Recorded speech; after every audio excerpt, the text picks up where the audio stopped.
Every couple of years, he would say, I really want to do this. And finally, she said, I don't think he's going to have any ambition, or we're not going to get married. And this relationship is not going to go anywhere else unless I help him. So she does? Meet his dreams. Yes. She's an accomplice. So, yes.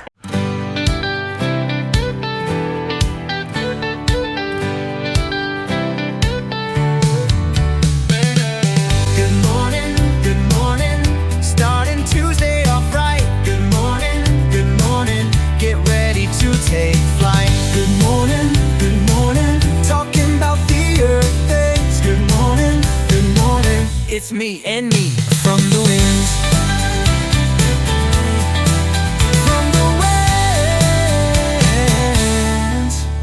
From the winds. Hi, I'm Reba Hervis, Artistic Director at Overshadowed Theatrical Productions. Welcome to this week's episode, From the Wings. We are going to talk today about a musical that just premiered in the United States in the Chicago Shakespeare Theater. It is 42 Balloons. It's not 52? 42. The musical that actually floats. Quirky. Or does it? Ooh. So, what do you get when you mix 42 helium balloons, a lawn chair, and a dreamer from California? Up the musical? You get 42 balloons, a musical, and maybe Broadway's next big thing. Wow. I'm sad you didn't get to come with me. I know. I took Johanna Lee, our set designer at Overshadowed, and we went down. Very well deserving of it.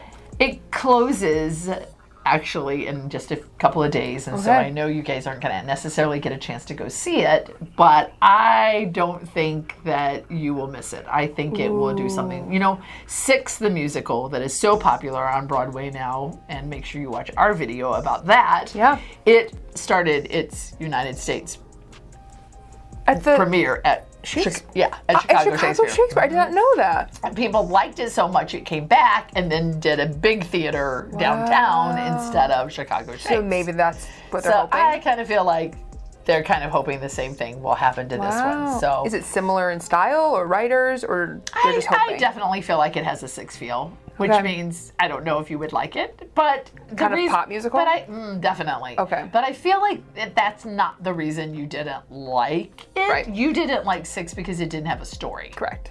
This one definitely has a story. Interesting. But then it has the fun music that goes along with it, which I think maybe we would have liked Six better if it had done something like that. Yeah. So this musical is actually inspired by the true story of Larry Walters, who was a truck driver who in 1982 used a lawn chair and 42 weather balloons to float 16,000 feet into the sky.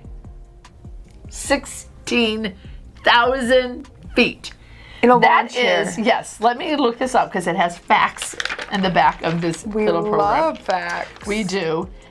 So just to read this quote, this fact right here. 14,494 feet, the peak of Mount Whitney in California, the highest mountain in the continent of the U.S.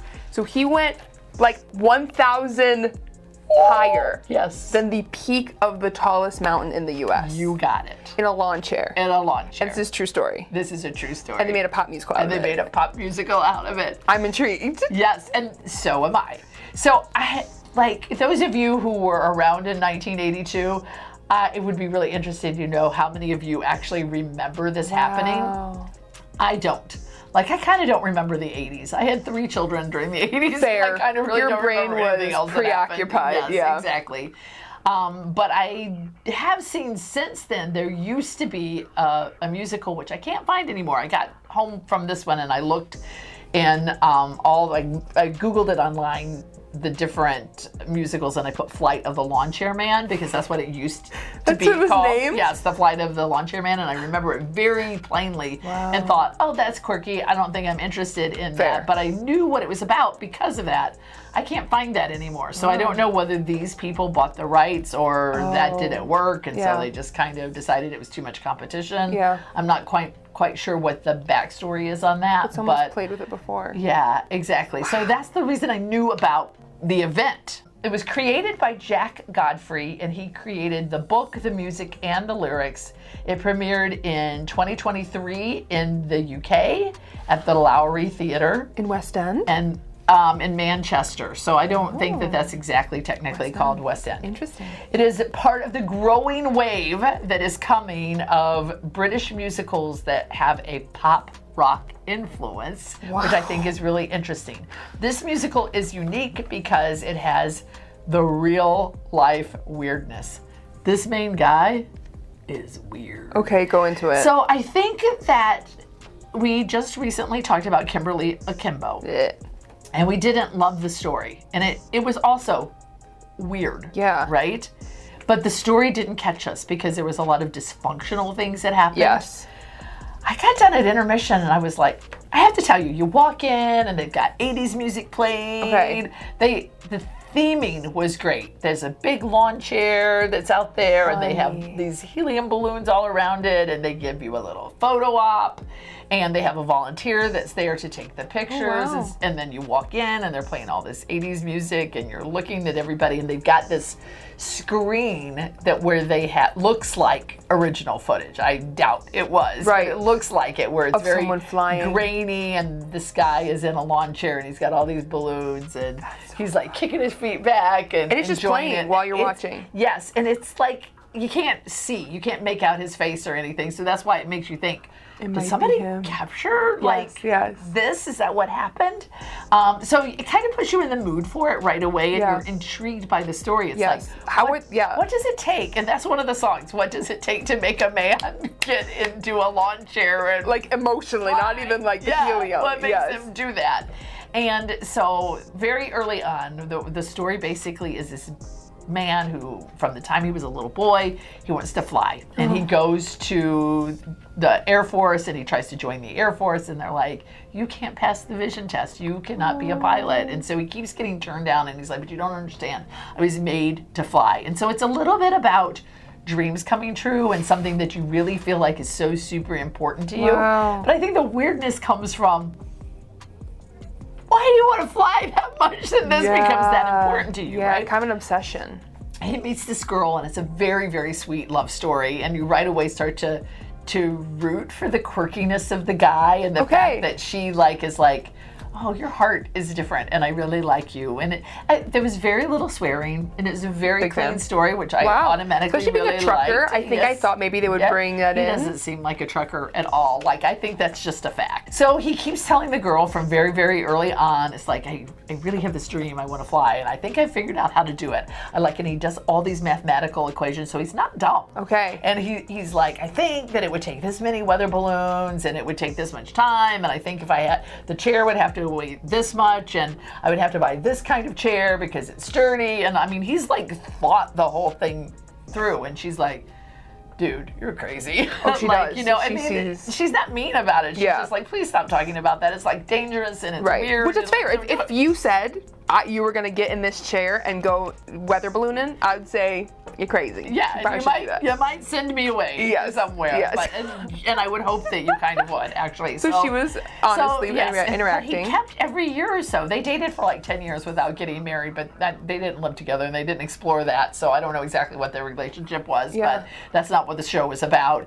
And they just kind of, every couple of years, he would say, I really want to do this. And finally, she said, I don't think he's going to have any ambition, or we're not going to get married, and this relationship is not going to go anywhere else unless I help him. So she does meet his dreams. Yes, she's an accomplice. So yes, which is, I have to tell you, I get at intermission and I'm like, I am so invested in this story. So the way they told the story really compelled me, and I know it happened because I looked it up before I went. And I'm like, this really happened. This man really did this, and I know he lived because he lived, right? And so I'm like, I am with them as far as this goes. So they wrote a good story. They did write a good story. Well, the first act anyway. Bum, bum, we'll talk about the second act. And the thing I didn't love is that all of the music is, I don't even know how to describe it. The music is great, and it's peppy, and it's energetic, and I love what they were doing with the choreography and the blocking and stuff like that. But the lyrics only tell the story. So there's nothing that you really walk away from going, I could sing that I could sing that song, you know, like you do for Wicked or something else. Except, what does it take to make a man think he can fly in a lawn chair? There's a song that repeats itself, and I only remember it because it repeated so much. So very Kimberly Kimbo, where you're like, the music wasn't there. Yeah, but for Kimberly Kimbo, I don't think I loved the music. So the score was good. The score is great. They just needed a good lyricist. Yes. I understand why it did what it did because it told the story. Right. And it was very understandable, and I could really I really was like, okay, it's telling the story and I'm there. But we know that you can do that and do it well. Like Dear Evan Hansen tells the story. Les Mis, more than anyone else, tells the story, but those are acclaimed. So I would say it's a little like that, but not done as well. But they don't do it. Because it could be a taint. Yes, but it was a couple of times that I was like, oh, that's getting cheesy. Yes. Don't tell me you have to go to the bathroom by song. You know, I mean, they don't do that, but it's like, but almost that bad. Yeah. Yes. So anyway, so she becomes really invested, and so they start planning it together, and she's like, I don't understand why the lawn chair is going to cost us $100. And he's like, well, because it needs to be this kind of lawn chair because of blah, blah, blah. And so she's like, okay. And so he figures it all out. And it turns out that the whole venture with the weather balloons and everything is going to cost $15,000. And she's like, where are we going to get $15,000? And she, by this time, is also convinced her mother that she's come on board too, and they're going to use her mother's backyard, and her mother thinks they're both crazy, but she's like, I want my daughter to be happy, and so this is what it's going to take. And her mother's like, okay, we're shutting down this thing now because you're not spending $15,000 on this guy and his dream. So the girl goes behind the mom's back and takes out a loan for $15,000 and it didn't really make it plain whether she actually told the guy where she got it from, which causes problems later. He might have known. Did she take the mom's money? No, she got out a loan for her, for herself. Like, just went to the bank. Young? Is she underage? No. So go behind her mom's back, just didn't tell her. Didn't tell her. But it's like her money, it wasn't no dishonest. illegal. She didn't tell anybody that she was doing it. She just said, here's $15,000, and didn't tell anybody. Kind of weird that he didn't ask, but yeah. And so they buy all their stuff, and he flies, and it's really kind of cool the way they did it. I was going to ask. Projection screen behind him, and it kind of separated like earth from sky. And then also on the floor, like the floor was slanted across the edge. So you know when you skateboard, there's a little bit of a ramp, and so they did a lot of dancing where they would like kind of run up, almost like it's supposed to be the world, right? And so the sphere of it, which is really pretty. Cool. Yeah. It was so funny. Johanan, who is our set designer, his comment was, I thought the set was really good. It's exactly what I would have done. And that's a high compliment. Okay, that's kind of cool. Okay, so that's kind of the first half. And so you leave and you're like, wow. So he flies during the first half? Yes. You're like, he lands. First half, all done. It's 2.5 hour show. Okay. So he lands and I'm like, wow. Okay, what is this going to be like? I'm thinking he's going to be famous or something's going to happen. So it's definitely intriguing me. So if you don't want to hear kind of where it goes from here, I am going to kind of give spoilers from this point on. Okay. So you're going to have to decide whether you really want to watch a little bit of the next part of this story. But the next thing that happens is the girl realizes now she has to pay back the $15,000. And the mom's like, you did what? And the boyfriend is like, well, I don't know what to do. And she's like, well, you have to help me. And he gets offered to be on the David Letterman show, and they tell him they're going to pay him. And so she's like, well, this is it. This is the way you're going to pay me back. And so he goes on David Letterman, and he makes so much fun of him. My next guest, last week, a man from Southern California grabbed the attention of the world when he fulfilled a dream he had had for 20 years. A dream of soaring 3 miles straight up in the air, sitting in a lawn chair. He roasts him. David Letterman does, David Letterman. And he's like, I don't understand. And was this, were you frightened? No, sir. Well, couldn't you fall out of the chair? No, impossible. Well, I've fallen out of lawn chairs in my backyard. You wouldn't have fallen out of my chair. Yeah. I guarantee it. You would not fall out of my chair. You were pretty well strapped in? I wasn't strapped in at all. I didn't have a safety belt or a seat You're belt. just sitting in the chair. I was sitting in the chair. Believe me, I knew what I was doing. But now what? He's like, I don't understand why you're making fun of me. Like this. I just did my dream. I did my flew. dream, and I thought you would think this is incredible. I went 16,000 feet in the air, like something nobody's been able to do before, and there was mathematics involved and all this other stuff. So I would think that you would think that was important, and that I didn't let society tell me that I couldn't do it, but instead I figured out how to fly because I've always wanted to fly. But he treated him like a clown. And he treated him like he was an idiot, really. Oh, no. And so he came back and he's like, I don't ever want to do that again. And the girl's like, but we need the money. I owe $15,000 or $13,000. And he's like, please don't make me do it. But she's like, I don't have a way to pay the money back. We're in this together. You have to do it. So he keeps doing it, and the money whittles down, and people just one after another continue to make fun of him. I'm telling you, I'm gripped at this time. I'm sad story. for him I know. now. At first I'm like idiot, but I'm like, but he doesn't deserve it. I know. It's so sad that people could not see past. And I don't know how he was in real life, so maybe he was a little awkward or whatever. But the way they portrayed him in the musical was not to make fun of him. Right. They really played it like he's somebody who got his dreams crushed, and so he figured out how to give himself this experience, even though the world was not looking at it saying, oh, let us be in the Army or Air Force or whatever it is.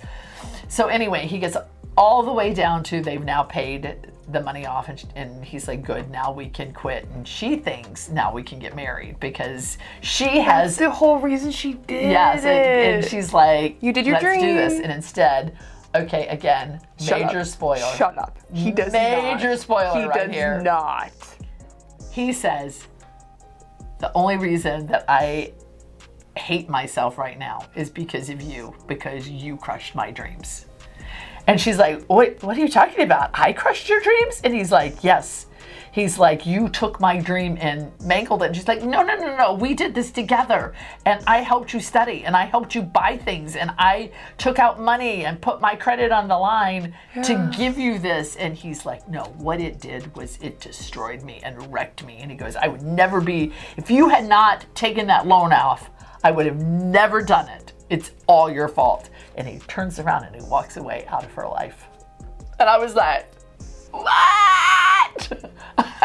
I was so broken at that point. Reba. It was because I loved them. I thought they were cute and quirky and sweet. And I think that says a lot for the story, that even though the lyrics of the songs were not super enthralling to me, the reviews in Chicago have been very mixed, and people say they like the first half, but it's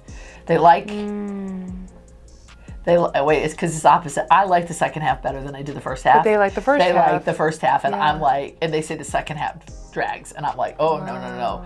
The second part, it just like grips you and squeezes your heart, and you're like, oh my gosh. So she ends up getting married and having a wonderful life, and he ends up, I won't tell you. But that part we won't spoil. That part I won't spoil, but it ends up being something that is very heartfelt, and I don't know. I think it needs some reworking on the songs, but my prediction is that this musical is going to go to Broadway. Wow. And I think it'll be really exciting that I get to see it here. Yeah. first. So, questions? It seems good. Like, it seems like what maybe we wanted. It's quirky. It's yeah, quirky. but the Yeah. story, the fact that it has a story that you cared enough. Like, I cared even listening to you talk about the story. So it does sound like something. I was actually, fix the Yo and I music. went to see it on Wednesday, and I actually was talking to him about it, because in the car I was like, I don't know how I feel about this, because I had to, which I always think is a good thing. If I don't know how I feel right away, Process. usually I'm going to end up liking it better, because Yeah. it means it like really hit me, and now I have to like think through, did I like it or did I not like it? Yeah. And why do I not know how I'm feeling right now? Yeah. So I actually talked to him yesterday, and I said, I really liked it. I said, I've been thinking about it. He goes, well, I thought you liked it. And I go, I had to think about it. I really did. And I said, but the fact that I can't stop thinking about it, I think is really good. But I do also, I mean, let's be honest, I like a story that at the end of it, you're like, oh. Wow. She loves the tragedy. I do. I do. I mean, not if it's gonna leave me in tears. And I didn't cry, so No. it's not like it messed with me like Right. that. People survived. You know, it's not like someone's dear, family member. But it was like, it definitely sounds like a tale of careful who you love and how you love them, because you could be filling someone's cup that doesn't want it full. Yep. Which that's so interesting, because I'm sure you didn't see that coming. I did not. I was so shocked in the second act with their relationships and what happened. So the show, from what I understand, has had huge audience responses. They, in Manchester, they got standing ovations every night. And they say that they really think it's going to be a cult favorite in the future, which is a lot like Six, right? Yeah. And it has very, like we said, it has a very Six feeling to it as far as a musical goes. And I think that because it's an original story and the music has kind of a Gen Z appeal to it, especially with some of the choreography is a little hip hop too, as well of it, and it's got a lot of heart. And I think it's going to be something. I I'm do. excited. I mean, and this still has some stuff that is dysfunctional in a way, Sure, right? sure. And so you it can, still like, has that. but it brought the story. Right, exactly. Wow. Yep, definitely. So I think if it comes to a theater near you, it's definitely something that I think is worth your attention, and it's something to shine the spotlight on. Because your new goal is to go behind the curtain so that you can see what is worth the spotlight. So you would say this is worth the spotlight. I would. Yeah. What would you rate it out of 10? I think I would give it a 7 because Okay. I didn't love the lyrics. But Yeah. I really enjoyed the show. And as you know, it's hard to get a 10 out of me. Yeah, So, fair. yeah. Wow. It was good. I liked it. So next time you'll have to come with me. I know, it does sound fun. Yeah, maybe if it's in New York, we'll get to see it again. Yeah. That's why I'm not going to tell you how it ends. That's so good. Even though you told me the other huge crazy part. So anyway, until next time, this is just me And me, talking to you from the wings.